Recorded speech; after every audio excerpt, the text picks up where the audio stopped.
લોકસભાની ચૂંટણી પહેલા હવે આમ આદમી પાર્ટીને ગુજરાતની 26 બેઠકો યાદ આવી છે.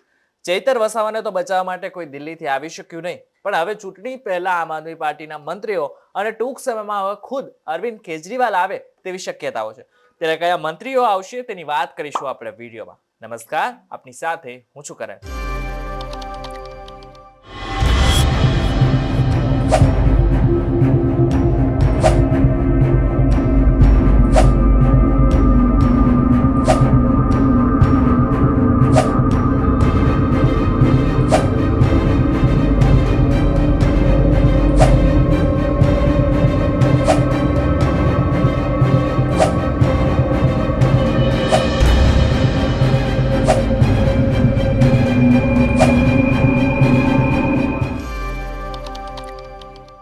ચૈતર વસાવાના સરેન્ડર પહેલા લાગતું હતું કે અરવિંદ કેજરીવાલ દેડિયાપાડા આવશે અને કોઈ પગલાં કે નિવેદન આપશે, પણ એવું કશું થયું નહીં.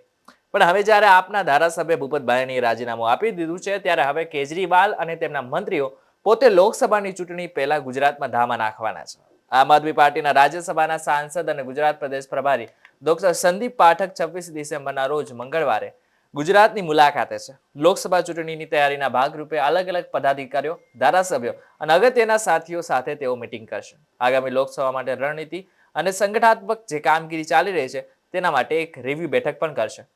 ત્યારે આ બાબતે મનોજ સોરઠિયા એક વિડીયો જાહેર કર્યો છે. તેમણે શું કહ્યું છે તે પણ એકવાર સાંભળી લો. આમ આદમી પાર્ટીના રાષ્ટ્રીય સંગઠન મહામંત્રી, રાજ્યસભાના સાંસદ અને ગુજરાતના પ્રભારી ડોક્ટર સંદીપ પાઠકજી આવતી 26મી ડિસેમ્બરને મંગળવારના રોજ ગુજરાતની મુલાકાત લેવાના છે. આ મુલાકાત દરમિયાન આગામી લોકસભાની ચૂંટણીની તૈયારીઓના ભાગરૂપે અલગ અલગ પદાધિકારીઓ સાથે, સ્ટેટના સદસ્યો સાથે, ધારાસભ્યો સાથે અને અગત્યના સાથીઓ સાથે અલગ અલગ મિટિંગોનું આયોજન કરવામાં આવ્યું છે. આગામી લોકસભાની ચૂંટણીમાં આમ આદમી પાર્ટીની રણનીતિ અને સંગઠનાત્મક કાર્ય જે ચાલી રહ્યું છે એના અનુસંધાને એક રિવ્યુ બેઠકનું પણ આયોજન આ મુલાકાત દરમિયાન કરવામાં આવશે. આમ આદમી પાર્ટીના દિલ્હીમાં બેઠેલા લોકો જ્યારે આદિવાસીઓને જ્યારે જરૂર હતી ત્યારે ના આવ્યા. આમ પણ આમ આદમી પાર્ટી પર ભરોસો કરવાવાળા લોકો વધારે આદિવાસી સમાજના છે. ત્યારે હવે આમ આદમી પાર્ટીને ચૂંટણી ટાણે ગુજરાત યાદ આવ્યું છે.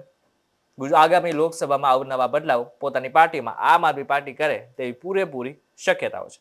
ત્યારે આ બાબતે તમારું શું કહેવું છે એમને કોમેન્ટ કરીને ચોક્કસથી જણાવજો. આ સાથે જો આ વિડીયો તમને પસંદ આવ્યો હોય તો વિડીયોને લાઈક અને શેર જરૂરથી કરજો તથા અમારી ચેનલ નિર્ભય ન્યૂઝને સબસ્ક્રાઇબ કરવાનું ભૂલશો નહીં. આભાર.